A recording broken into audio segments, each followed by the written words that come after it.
Welcome to another episode of the Growth Focus podcast. My name is Gary Lafferty, your host and founder of the Growth Focus Partnerships, where we bring together tech leaders from all across the globe to share their insights, their time, and their expertise with us so that you can grow your company. On this week's episode, we have Mike, and I couldn't be more excited to have him on board. But before I introduce him, please make sure that you have a pen, you have a paper, you're going to take some notes, because we're going to be talking about strategic moves within a company. We're going to be talking about the differences of what you have to do as a company if you're bootstrapping, refers to a VC or a PE, and ultimately what is needed to grow a company today. So without further ado, Mike, it's an absolute pleasure to have you here today. Why don't you start off by introducing yourself and tell us who you are and what is it that you do? Sure. Thank you. Yeah, thank you, Gary. My name is Mike Goulis, and I'm the COO of Inedo. We're a small, privately held software company. We make software tools that make engineering departments' lives easier broadly, from DevOps to engineering. Inedo, and happy to chat. Fantastic. Well, looking forward to it. We're going to dive into a little bit more about what Inedo does and etc. and how you use that to grow. But before we do, I always like to step back. And you've got a fascinating story, Mike. You know, when you and I have been chatting before, you're one of those rare breeds that not only started with a company, but left and then came back again. So why don't you share with us what first brought you to Inedo, then what made you come back after stepping away? Because that's very rare. Yeah, sure. Well, it's funny. I saw a good number of people around 2022, 2023 doing the boomerang thing, which is what they call, going back to, an organization you already worked with. I think a lot of that, my story included, had a lot to do with the idea that the pandemic created an environment where you found yourself kind of interested in a new experience, sort of a proxy of, I'm not going on a vacation this year and a half for obviously COVID reasons. So what if I try something new with my employment situation? But I can talk about that in a minute. In terms of what brought me to Inedo in the first place. So I moved back to my hometown of Cleveland, Ohio from Atlanta, Georgia for family related reasons years and years ago, and responded to an advertisement saying, we have this innovative product. Are you interested in learning technology? Are you interested in kind of something that maybe hasn't been done? And also working with, closely with the founder of a small tech company. And I said, yeah, I'm like just a couple of years into my career. This sounds really interesting, getting to work with someone who, did start their own company, and the product sounded really cool. So I joined Inedo. Originally it was Inedo Media, and we were working on a sort of a job board that attempted to capture the passive talent, right? Engineers, especially, who are gainfully employed, never necessarily needing to work that hard, especially like back in 2000, before 2010, a lot of engineers could hop from role to role to role every 2 years. And organizations were more trying to recruit them than engineers were trying to find roles. So it was this cool job board idea of getting engineers to see what positions are available on the blogs and websites they visit, in case they were not looking, but maybe could be enticed to apply for positions. That was a really cool thing. We pivoted then into advertising sales for a number of websites. We created an ad network with relationships with other websites, and then ended up getting into kind of full-scale digital marketing for some of the clients that we did large digital advertising purchases for. While that was happening, in one organization, we pivoted and renamed the company Prosynthesis. So that became a sort of admin of an ad network plus full-scale digital marketing solutions for mostly, again, companies catering to people in the technology space. While that was happening, and I was sort of managing director, so to speak, of Prosynthesis, Alex Papadimoulis, founder of Inedo, was quietly building the main tools that Inedo now sells. So it was a bootstrap company that was funded by the success of Prosynthesis. From kind of the beginning of my joining the team, these products were being conceptualized from professional services engagements where we were sort of creating the same product over and over again for organizations in their own bespoke consulting engagements. Or it was like, oh, we need to help you automate the delivery of your proprietary apps, basic automation, CI/CD. So, So Mike, let's just jump into that quickly. So yeah, for those sure. for those who don't know what Inedo does, could you give us like the 20,000 foot elevated view? What does Inedo do, and who do you primarily help? Yeah, so, we have mainly two tools that we work with a lot of users around the world on. One's called ProGet, and it is intended to be a centrally managed open source package repository. So that's for the open source packages that developers use in the proprietary applications that companies use at their company. So if you've heard of like NuGet, NPM, Maven, or even machine packages like Chocolatey that can help you update Windows machines more quickly. So that's ProGet, stores and caches all of the packages your organization needs to create your own apps. And then we have BuildMaster, which is sort of a release automation CI/CD tool. So those are the tools we create. So Got you. yeah, I would say those were being built while we were in this related industry. We were working with other tech organizations. I think I can mention that we worked with like Atlassian and New Relic and did some campaigns with Microsoft, Oracle, things like that. We placed a lot of advertisements that we sold advertisements for Stack Overflow and Serverfault exclusively, and then moved it in a relationship where we just did ad placement on those websites. We sold for the Daily WTF, .NET Suite, a lot of websites that techies would know about. So Inedo was sort of bootstrapping the engineering R&D budget for these products while we were running Prosynthesis. And then slowly we tapered off the business at Prosynthesis and then pivot over to fully focusing on growing Inedo in terms of the user base and kind of furthering the product offering from like the 1 and 2.0 to, many years later, a handful of years later, like the newest up-to-date versions of them. So that's kind of what happened there. The pandemic hit. We had a really great, amazing 2019, including our first ever user conference where we had keynote speakers who are users of our product kind of tell their success stories to an audience of other users of our product and some people who were maybe in the sales pipeline considering purchasing. So we got them there. It was held in downtown Portland. Really great event.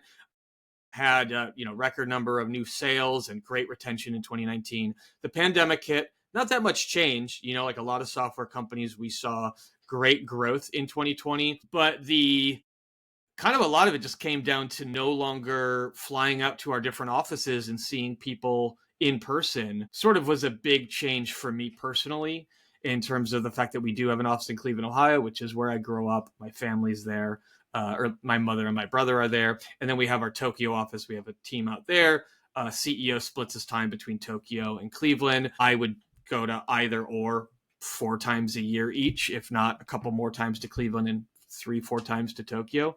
When that changed because of the pandemic, and worth mentioning anecdotally, I was actually flying back from a trip. So this is just more fun stuff. I flew to Tokyo in January of 2020, and they had these warnings saying if you've been in Wuhan, China, you're not allowed into Japan. And I just looked at it and was like, I don't know what that's about. Because no one was talking about it in the United States. In January, that was very early. And you obviously heard people talk about the what if COVID actually hit in December of 2019. I heard a lot of people say they had a flu that was pretty crazy and before COVID really hit, and they were like, I wonder if that was like early COVID, and someone from their family had traveled to China for business. So that was kind of an interesting thing where I saw the very beginning of it out in not in China, but in Japan, obviously neighboring country. And then COVID started to ramp up in terms of being like a talking point in the news. And I flew to Cleveland to our office and did some meetings there. And then was on one of the last flights before the world really shut down. Like I flew back to LA, got home, and then like the next day, South by Southwest and the NBA season was canceled for COVID. And I was like, oh, like this thing's very real. My wedding got postponed. It was like, so that was, March, April of 2020. And then, as the pandemic kind of went on and just not being able to jump in a plane and go to our different offices, meet with, my team in person, kind of started to open the door to what if I worked for a company based out of LA, just to see kind of what that is about. That's where I live. And, found another organization that seemed like a really cool opportunity. It also was, it had received its Series A, whereas Inedo's always been bootstrapped. So I was like, okay, I'll get sort of we're trying to scale venture capitalist type of organization. and joined that team and had a really, informative, positive couple of years there. Kept in touch with the CEO of Inedo, I'd say every other week. When I went, sorry, let me take a step back.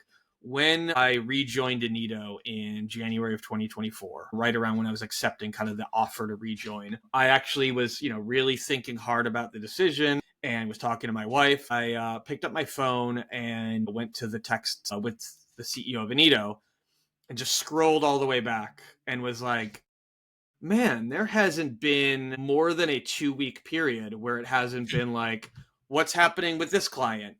Has the expansion happened with them yet? Oh, yes, it has. Great, cool. What happened with this? Oh, they outsourced a lot of their engineering to India. And now they have a whole separate team, and we have like a new professional services engagement where we have one of our solution architects meeting. It's just every other week there was sort of what's going on with this. Oh, I see you launched a new version of the product. How has that, gained traction? And so I was with this other company full time and then was kind of continuing to be in touch. And it just sort of made sense to rejoin the company just based on got a real good understanding of kind of a updated vision for the company from the CEO. It kind of jived with my experience having now worked with a VC-backed company. Like I said, talked to my wife, thought about it heavily, thought about, again, returning with the pandemic truly, truly over by this point. Really the idea of, going back to a company based in my hometown and, the travel to Tokyo is cool. It's not, as I'm getting older, it's not as, as exciting. But the going back to Cleveland and seeing my mom and my brother, plus work, plus being able to bring my wife out and kind of do stuff, it all just kind of lined up with also the role and working with our major clients and emailing them when I got back and said, hey, I've rejoined the company. I have some good notes about what's happened in the past 2 years. And like a good number of them were like, oh, hey, Mike, so good to see you back. And some of them I had established connections with on LinkedIn where we, so that was really cool. And yeah, since then, we're starting to kind of expand again. Like there's been ongoing expansion in the company, but we're kind of now in a new, you might say plateau. Plateau is usually considered like a negative, but we're at like a new level of growth we've hit. And now it's kind of trying to take it now up to the next level. So hopefully that's fantastic. Yeah, that's a really nice story. Absolutely. And this is the key thing, so now you're COO, you've had visibility in both VC-led companies and bootstrap companies. And that's the key thing because both of those companies need to be run completely differently. Business is business, but they have to be run differently. How has coming back to a DNA, having spent back to a bootstrap DNA company, coming from a VC company, how has that influenced the way you now lead? Everyone needs to be smart with their capital, of course. I think many organizations that had VC injections, not pre-pandemic, but prior to, let's say, the 2022 interest rate hikes that really changed a lot about how money is organized and spent. Really being mindful of doing a lot of micro testing of ideas. So like when we come down to the idea that in my role, a lot of it is based on the idea that we are funded by, so we are, as a philosophy, we are funded by our clients in this case. We are not funded by an outside source and then a little bit from our clients. And then we're trying to make the funding from the outside source move in the direction of, getting more client revenue or creating a position that, leads to more funding or an exit or things like that. We are funded by our clients. So we obviously have continued to grow every year and have had a really great past 2 years as well. But it is sort of a sense of looking at the possibility, mitigating churn because that is ongoing revenue, then looking at growth, and then looking at all of this analytically in terms of making test investments in expanding our capabilities in terms of what a future role with a full-time salary and benefits here in the United States would be, right? And can we try to be agile and adaptive with the current staff and capabilities we have to experiment in testing our further ability to deliver, our further capabilities, right, in terms of roles. We didn't really do demos, just to give you an example. We didn't really do demos until I rejoined the company and was like, yeah, of course. It is a product-led organization, but I want to see what it's like to be able to take demo requests. So investing the time of looking what our sort of demo to sale ratio, things like that. Being mindful of the idea that there is a cap on revenue, there's no loan coming in, there's no going for a Series B. So that affects the philosophy with which we approach kind of a lot of our decisions. If that no, absolutely, that's an absolute key point. And I think as you hit it on the head earlier. It says that everyone's got to be a little bit more careful about where the money comes from, where it goes, and what it does, because as you say, that's where the blood is. It's in the client money that comes in. So that being said, you're up against giants like JFrog and Sonatype. What is it that you're hearing from your clients, and what is it that your clients are saying is the reason why they go with Inedo instead? I mean, you don't want to make your strategic value based on price. We do come in at a lower price point than some of the other organizations. That's kind of more of like a table stakes. What we hear frequently is from working with our organization is on the tech side, we have, this is getting like into the nitty gritty, right? The difference between our product and like a Sonatype Nexus and a JFrog Artifactory is that while they are very similar in sort of the nuts and bolts of what they're intended to do, which is, like I said, a centrally managed package or binary repository. We take more of a package approach where each package type, which is sort of hard-coded into the name of the file or the file type itself, each gets its own repository or its own feed in our parlance. And so it's just a fundamentally different way of organizing the data that you're storing in your ProGet server compared to your Artifactory server. So we hear a lot of people from a tech standpoint, ease of use, they really like the design of the product itself. But a big differentiator is that we have, for the last 5 years, been very proud of the fact that we do not have basically a support only team. And what I mean is when sometimes you contact support at whether it's a vendor like your internet company or your cell phone company or your insurance company, whatever, you're dealing with someone who's not a product specialist. You're dealing with someone who's sort of like, I'm here to figure out the best way to get you help. Whereas we have organized our company that, and a lot of it is sort of a time management thing and a resources allocation thing, is we have full-time product engineers, software engineers that are intimately familiar with our code base and the product itself, that split their time between coding, as in new features, right, and supporting our users. So when you engage in a support engagement with us, right, you create a support ticket, or if you have a pro services engagement, you're working with one of our solution architects, you are never getting a response that's let me buy time by shuffling the ticket to someone who actually can help you, which comes at the expense of your time as a customer. So if you've ever been a customer and you called your cell phone company and you have that 3 minutes of trying to get through the system, then you get a hold of someone, then you explain the situation, that takes 3-5 minutes of your time. Then they're like, thanks, now that I have this information, I can actually get you to the right person. Then you're on hold. All of that is at the expense of your time as a customer. Maybe you're in the middle of your day, you have other things you need to be doing. At Inedo, when you created a support engagement, you are dealing with someone who, while they might not be able to we do have powwows with our, you are immediately dealing with someone who's intimately familiar and works on our product on a daily basis, and they can immediately start assessing what's going on and immediately start providing help. So for a highly technical tool that is with a user base that is highly technical, we're dealing with server errors, we're dealing with things like the code issues, things of that nature. It's extremely helpful to not have the time spent at the client's expense just trying to figure out how to help. So that's a huge differentiator, and a lot of users really seem to appreciate it. Yeah, I absolutely see that, because if they're used to a certain way of doing things, just because the old way of doing things, the way the other people do it, doesn't necessarily mean it's the right way of doing it. But the very fact that your guys split their time on it, so just by splitting their time, you can get to the problem sooner, get it fixed sooner. Everyone's time is valuable, and you get it sorted. So before we talk about cloud, that's a really great differentiator. So let's dial it back a little bit and talk about the growth of the company. You've mentioned most of your growth when we were speaking before is inbound. What kind of content or campaigns have proven the most effective for you for generating leads? Great question, because we are heading in a new direction with this, right? a lot of our content has been heavily based on the idea that there are certain, depending on your experience, right? Your mileage may vary, but there are certain conundrums in the development world, right? So when I talk about open source packages, I'm talking about the idea that 20 years ago, every developer all day long, not all day long, but you know what I mean.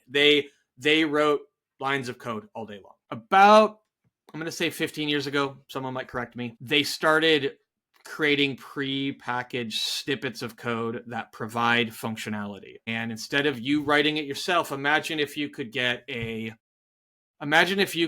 just get a snippet of like text in English that was like, because you said X, I agreed to do Y, and you could just like plug that in, copy paste, a bunch of times, and you just switched out the X and the Y, right? And just, imagine you were like in a transactional environment. How many times you would do that? This is a poor analogy because that's a very quick thing you could type, but some of these packages do code that would take any developer a couple hours, right? So imagine you're getting that couple hours of labor saved by using an individual packaged snippet of code. Then you're stitching all of the different packages you create together with your own individual written code. And then now you have your full code that creates the application.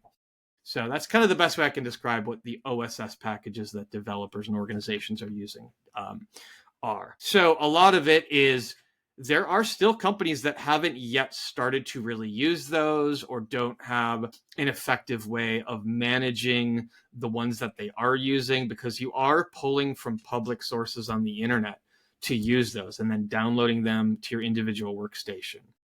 So a lot of our content has been focused more on the bottom of funnel, which that you want to do a better job of managing the NuGet packages, which are Windows applications. You want to do a better job of managing your NuGet packages. We will teach you some of the best practices of how to go about doing that and how to kind of maintain a system. Hint, hint, it does involve buying our product, or, because obviously it's our marketing material, or NPM dependency. So a lot of it is sort of, you're aware of the challenge, you're on the mission to fix it.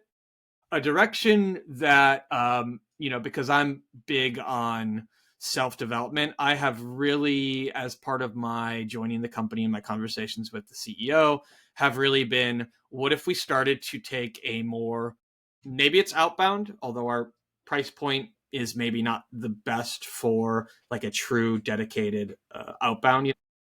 We're probably still best for product-led growth. But what I did say is, I'm hearing a lot of interesting things on other podcasts out there, like 30 Minutes to President's Club or Outbound Squad. I'm really hearing some really crisp and compelling ways that people are taking the business challenges that organizations are facing and kind of talking about the challenge that a person can relate to, the implied impact of not solving it, and the consequences of that impact. And we're now moving in the direction of more content that is, here's what happens when you are only using your source control to also store your OSS packages. The potential impact is you have no way to verify which version is actually being used, which could lead to an outage when you go to release a new version of your software. And then say, if you want to solve that, if you cache and store all your packages in a centrally managed package repository, you'll always be able to see what version you're using. So that's the direction we're going. We're putting together 2 different guides that really speak from a sort of pain point driven perspective. So that's going to be an interesting new future. And I think that's going to lead to, I think I may have missed a step here. The informational materials we've presented have led to people downloading those guides and then maybe eventually moving over to our product. This new version, and of course it does have a good conversion rate. The new version of what we're trying to do is to tighten it up, problem, product, solution, and go directly from, I downloaded your guide, now I know I need to become a lead.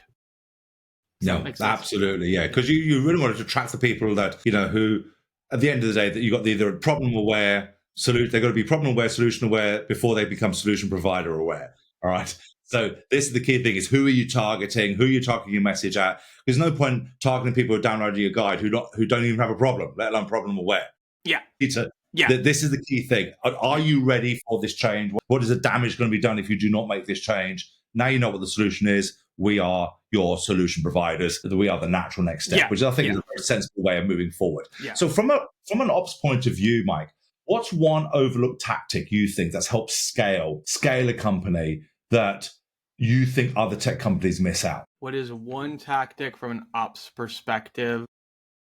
Yeah, so from an operational point of view, you've seen the growth in the company, as you said. I mean, for example, like you said, you never did demos until you got that, right? Until you got back. So, and then now we're talking to the pain for people, then rather than just the brand awareness, we're talking to people on solution awareness. What other things do you think other people are missing that they could be doing? Yeah. I think I have two things here. The first is, and we just kind of refreshed I was actually in our Cleveland office last week. We just refreshed the concept of really understanding, there's deadlines and that sort of importance versus priority. And sort of an analogy we make often is from making an analogy towards sort of the human biological engine. Unless you're a Navy SEAL, you need oxygen within 2 minutes, right? You need water within 2 days. Food, people have done hunger strikes or just been out in the wilderness and lived 40 plus days without food. So you really need to prioritize, is this a we can't breathe situation? Is this a we don't have water situation? Or is it a we don't have food situation? And these are all metaphorical, of course, but it's sort of what is the thing that if we don't get this done and out the door and dedicate our labor towards, we are going to find ourselves with a very short rope. The two minutes, no breath is a problem to stay alive. Or as long as we could go a day without having water, but we're going to pay a big price if it's another day. So really looking at project management and sort of the prioritization of tasks and how they fit into your labor resources in terms of what can be done in a reasonable day for a company people want to stick with and what the output is expected. So really prioritizing according to that kind of level of severity of needing things to be delivered. And then the other is, and I don't know to what extent other companies are doing this, but I feel like as I've talked about it with others, it has felt innovative. Was talking to sort of a leadership coach of mine, former colleague. His name is Jeff Hackert. We met more through a personal connection, but he's been in the software and DevOps space for years. So it was just kind of an amazing connection that happened in a more social environment. Talking about not just putting together a dashboard of like, our goal is 100 downloads. We currently have 30, which means we have 70 to go. But really tracking that in real time according to the total goal, where you're at, what percentage you are away from the goal. But perhaps the most important thing is according to our current pace, where will we be under all things the same current conditions at the end of our measuring period, whether it's the quarter or the halfway year mark. Because, there's a difference between saying we need to cover 70, metaphorically, hypothetically 70, that's what our deficit. We need to cover that to hit our goal. But also realizing that under the current conditions, if we don't change anything for better or for worse, we're going to be at 63 at the end of this reporting period. And then making, like I said, micro measured changes and saying, did the number bump up to now it's going to be 80 at the end of this period? And even that is still not hitting the goal. So what do we do in addition to the change we made? Or is it, we made a change and it shot us down to maybe it's only going to be 70, which is a slower pace than our current pace. So really looking at it in that sort of how much ground can we cover and where will we be by the end of our rope, at the end of the reporting period. That's a really good way of looking at it. As I said, looking at it from that perspective, it's actually a refreshing way of looking at it, actually, Mike. Yeah. I guess maybe my final comment on that way of measuring, it really can show you that just because you think things are going well, you may actually not be on pace to hit your goal. Or you might be so far ahead of pace that you might want to double down on budget or expand the goal. Maybe you need to divert resources to something else that is maybe struggling, again, limited resources, managing them accordingly. I think that's a cool way of, and you can do that with Excel and a number of formulas that will help you do that. You can just pull your data out of, or you could do it automated as well, but you can pull your data out of like a looker or a mode and do that sort of thing. Yeah, decisions by data. Love it. Yeah. So listen, your last question is going to be more of a loaded question for you, Mike. I ask all my guests this loaded question. What is one piece of advice you would share with other COOs or operators trying to scale a tech company in today's competitive market? What would I say to another COO? That's a tough one because I have reported directly to 2 human founder CEOs, co-founder CEOs across 3 or 4 different companies now, depending according to the taxes. I take a very strong idea that you are, if you're the COO, similar to the Right Hand podcast, you are the right hand of a person who has a vision for what the company is supposed to accomplish. So being close to their mind is a key, if not like one of the most important things, right? So I take a very strong sense of really not leaving unexplored territory in terms of what the vision is for the future. Because, you are, and someone wiser than myself on LinkedIn said, he was commenting, he was a VP of sales or a CRO even, and was like, if you're not the person who's the CEO, then your job is to help fulfill that mission. If you want to be a CEO, go start your own company. So I think your mission is tied to what the overall vision of the CEOs is, and you need to be tight with that. And I mentioned that in my context specifically is going from a VC-backed company with sort of the either we're going to go Series B or we're going to do an exit to a we're bootstrapped. We're going to continue to be bootstrapped. I don't have retirement plans. If I were to sell this company for millions and millions, I probably would. I'm speaking as my CEO, right? If I sold this company for millions and millions, I think I would just want to start another company. So then why bother? I mean, I'd have the money in the bank, but why bother? That's his way of. So you have to be really bought into that vision because that's going to inform everything that you do. And success is going to be measured according to those type of stakeholders. So if it's the board of directors of a VC company or if it's a bootstrap company, success is going to be measured according to that. And then in terms of your own personal resume and what you're trying to deliver and show people, find opportunities to maybe get in and showcase where you want to go for yourself or show I can do what this other person has wanted. And if it's a similar vision to you, then we're going to be copacetic. No, that's Hopefully the that 2 helps. pieces. Yeah, absolutely. 2 great pieces are there. So if people want to get hold of you, Mike, want to learn more about how they can potentially work with you, what's the best way of doing that? Yeah, I mean, you might as well find, from a client perspective, LinkedIn is also good. And from a personal perspective, might as well go there too. Obviously, my company does have a website. It's Inedo.com. We have a get a demo button. We have all that. But probably just find me on LinkedIn. And it is Mike Goulis, Goulis. I'm sure it'll be written here into the YouTube description and whatnot. So you can easily find me there. And I'll be happy to chat.